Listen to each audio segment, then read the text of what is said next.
Welcome to new TV Telugu. కేంద్ర మంత్రి కిషన్ రెడ్డి తెలంగాణ ముఖ్యమంత్రికి లేఖ రాశారు.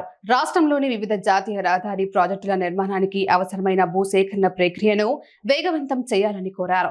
తెలంగాణ రాష్ట్రం ఏర్పడిన 2014 నుంచి ఇప్పటి వరకు కేంద్ర ప్రభుత్వం రాష్ట్ర వ్యాప్తంగా మరో 2500 కిలోమీటర్లకు పైగా జాతీయ రహదారులను నిర్మించిందన్నారు. ఇది రాష్ట్ర అభివృద్ధిలో ప్రధాని నరేంద్ర మోదీ నేతృత్వంలోని ప్రభుత్వం నిబద్ధతకు సూచిస్తుందన్నారు.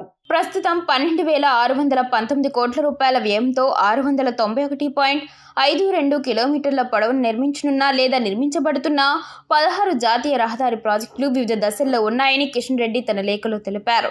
ఈ ప్రాజెక్టులకు మొత్తం 1550.529 హెక్టార్ల భూమి అవసరం కాగా ఇప్పటి వరకు 904.097 హెక్టార్ల భూమినే రాష్ట్ర ప్రభుత్వం కేంద్రానికి స్వాధీనం చేసిందని, ఇంకా 646.432 హెక్టార్లు మిగిలిన ఉన్నాయని వెల్లడించారు.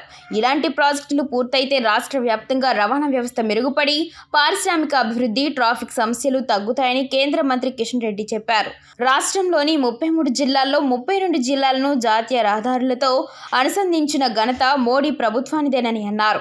ఈ నేపథ్యంలో ముఖ్యమంత్రి రేవంత్ రెడ్డి స్వయంగా చొరవ చూపి భూసేకరణ ప్రక్రియను త్వరితగతిన పూర్తి చేయాలని, నిర్మాణాలను గడువులోగా పూర్తి చేసేలా సహకరించాలని కేంద్ర మంత్రి కిషన్ రెడ్డి తన లేఖలో కోరారు.